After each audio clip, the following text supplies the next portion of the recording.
Hi, it's Katrina.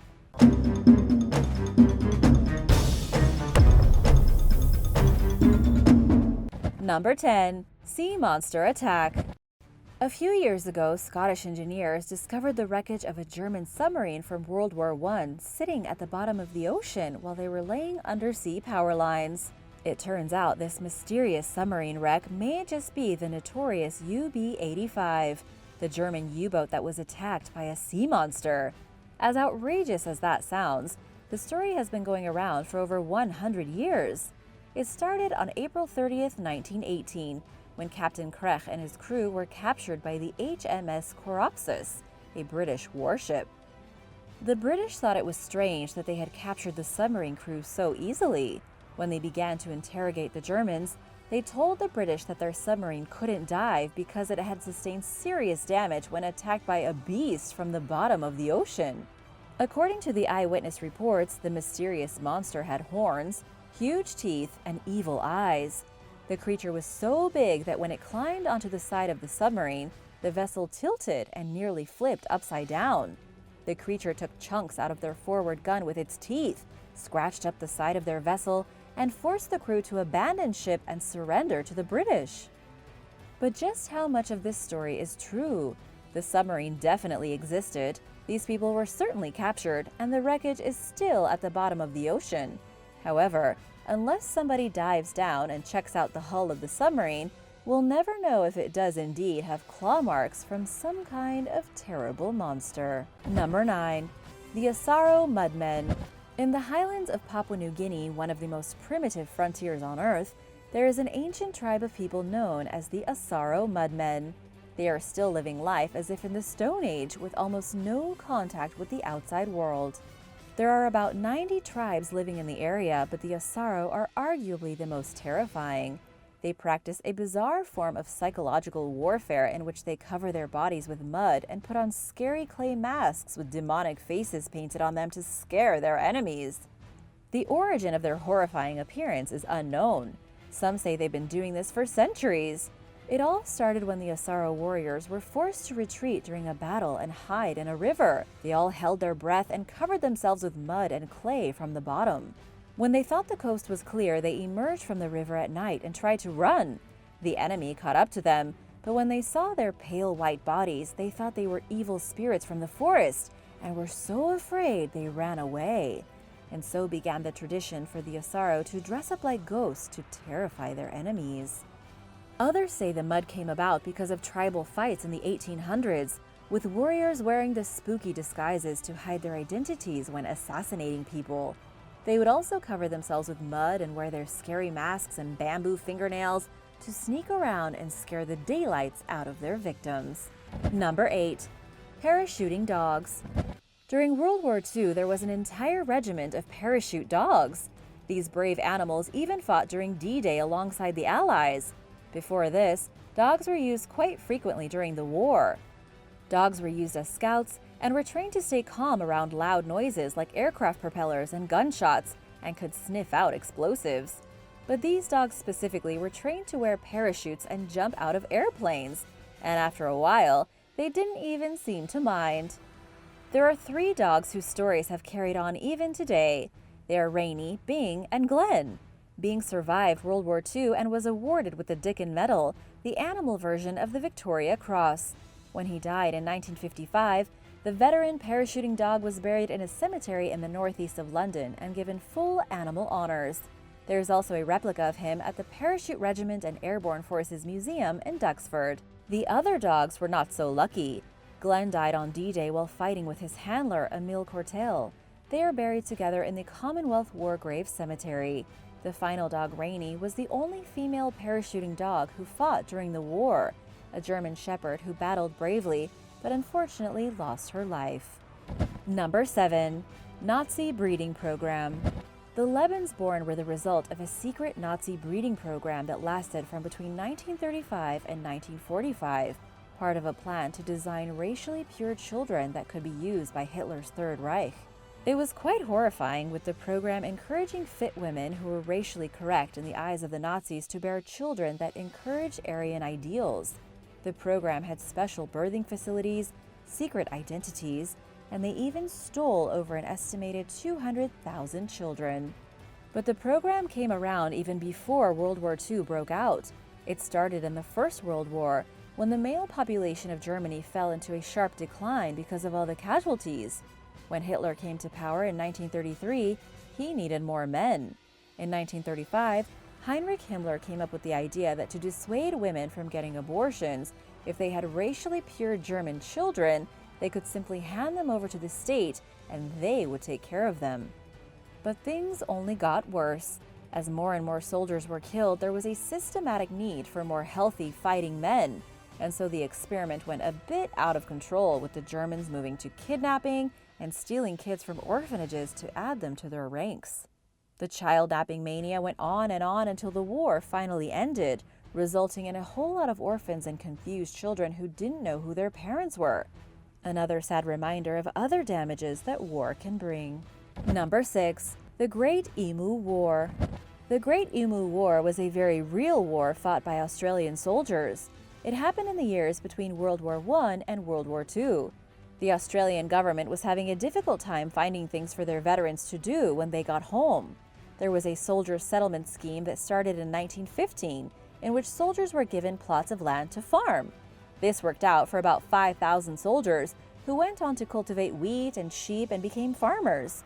However, by 1920, the government had purchased a whopping 90,000 acres of land and still had more veterans that needed things to do. So they started giving them land in pretty crummy areas, like in the middle of the desert, where it was a nightmare to try and farm anything. To make things worse, the Great Depression hit in 1929, and the farmers found themselves in trouble. But here's where the emus came into play. There were tens of thousands of them living in West Australia, and the soldiers had basically stolen their territory. They were a protected species until 1922, when they were causing such problems for the farmers that they were reclassified as vermin. That's a pretty big switch. So, seeing as these guys used to be soldiers, they got to work trying to get rid of them. The Australian military was also called in to fight the rampaging birds, and it was a disaster. The army used over 2,500 rounds of ammunition, military vehicles, and everything else, but they only managed to kill 200 emus in the first few battles. It became such an expensive and useless effort that the troops were recalled, and the emus were declared the winners of the war. And now for number 5, but first want to give a big shout out to Princess Sophie 83 and Rachel Perry. Big thank you to both of you, and thanks so much for supporting this channel. If you want to see more videos like these, be sure to hit that subscribe button and join us. Number 5. Wartime Aliens. It was November of 1944, near the end of World War II, when the airmen of the 415th Night Fighter Squadron found themselves facing off against aliens. Lieutenant Fred Ringwald was the first one to see the unidentified flying objects. He was an observer for his pilot, Lieutenant Ed Schluter. They were flying across the Rhine Valley along the border of France and Germany when Ringwald saw the lights. There were about 10 of them in a row, glowing orange. The ground radar registered nothing. It was quite strange because the airmen could see the lights plain as day, but the radar was detecting nothing. Just when they thought the lights were something natural playing a trick on them, they formed a T shape and followed their plane at 1,000 feet before mysteriously vanishing. Weeks later, on December 22nd, 2 more flight crews saw the exact same thing.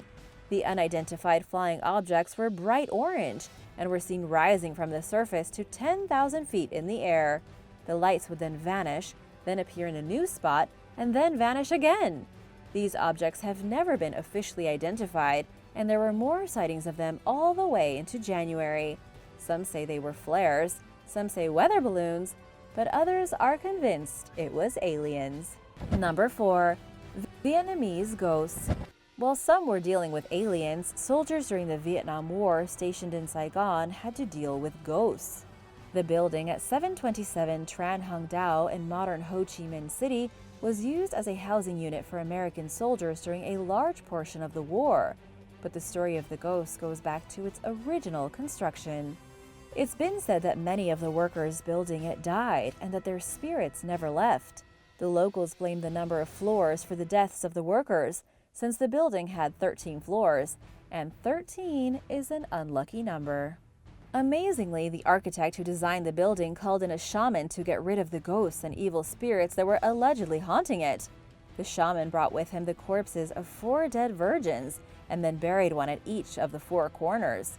This was obviously a terrible idea because if the workers weren't haunting the place, the dead virgins now were. During the war, soldiers reported hearing screams in the middle of the night and seeing apparitions. Even today, people who live in the building say they sometimes see the ghost of an American soldier walking through the halls with his dead Vietnamese girlfriend. Number 3. The Meth Nazis. The Nazis were the first ones to use massive amounts of methamphetamines to create super soldiers. In fact, World War II, according to Lester Grinspoon, who wrote a book in 1975 about this horrible drug, was what started the black market abuse of speed pills on a global scale.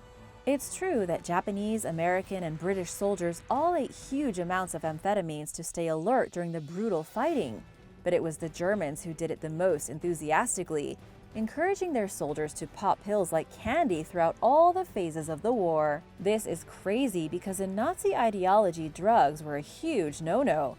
Drugs were considered to be proof of a person's weakness, and if they were used in the country, it was a sign of moral decay. But it was also a key part of their strategy. They had no problem peddling the drug, and it was given to soldiers to make them extremely alert and vigilant. They gave the excuse that it was perfectly fine for the soldiers of Germany to use because it made strong people even stronger. Hitler also said other drugs like opium were for weak people to escape reality. Meth hit the scene big time in Germany in 1937 under the brand name Pervitin. You didn't even need to have a prescription to buy it, meaning you could walk into a drugstore and get a box of chocolates that had drugs injected into them.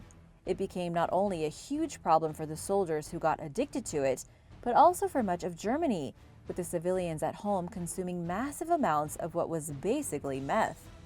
When the Germans invaded Poland in September of 1939, killing over 100,000 Polish soldiers in the brutal attack, they did so on industrial-strength speed. Number 2. Human trophies. There is a dark side of American history that nobody wants to talk about, and it's kind of disturbing. Did you know that after the attack on Pearl Harbor, propaganda began to spread that Japanese people were evil subhumans? When soldiers were sent out to fight, they began practicing some barbaric rituals. American soldiers started to take body parts of the killed Japanese as war trophies. The truth is that when the bodies of Japanese soldiers were returned to their homeland to be buried, over half of them arrived back in Japan without their heads. As was revealed later, the heads had been stolen by American soldiers and kept as morbid war trophies. In the jungles and islands of the Pacific, the soldiers would keep the skulls to use as warning signs or as creepy decorations around camps. Some would mail the parts home to the families as a form of revenge or psychological warfare, showing that they were not afraid. It became such a massive problem that the military had to expressly forbid it, but it still happened throughout the duration of the war. In a photo published in the May 22, 1944 issue of Life magazine, there is a woman sitting by a skull. She was a war worker and had gone home. So as a gift, her lieutenant and 13 friends sent her a skull with their autographs on it. They had written, "This is a good Jap, a dead one, picked up on the New Guinea beach." As Life magazine reported, Natalie, surprised at the gift, named it Tojo. The armed forces disapprove strongly of this sort of thing. Even today, there are still efforts to return trophies like this to their proper resting place. Number 1. Fugo balloon bomb. The Fugo balloon bomb is a little-known secret weapon that was developed by the Japanese in World War II. The bomb was nothing more than a hydrogen balloon carrying an anti-personnel bomb and an incendiary bomb. The balloons were designed as extremely cheap weapons that would coast effortlessly along the jet stream, traveling over the Pacific Ocean, where they would eventually burst and fall on major American cities. It was the only thing the Japanese could figure out to actually strike at the American continent. Even though these bombs were a huge failure, they are still considered to be the first intercontinental weapons. At the time, these were the longest-ranged attacks ever made in war history. Fortunately for the United States, the bombs didn't work.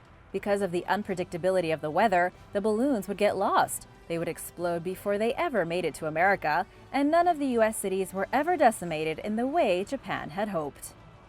Thanks for watching! What's your favorite weird war story? Let me know in the comments below, and don't forget to hit that subscribe button and come back soon for another video. Bye!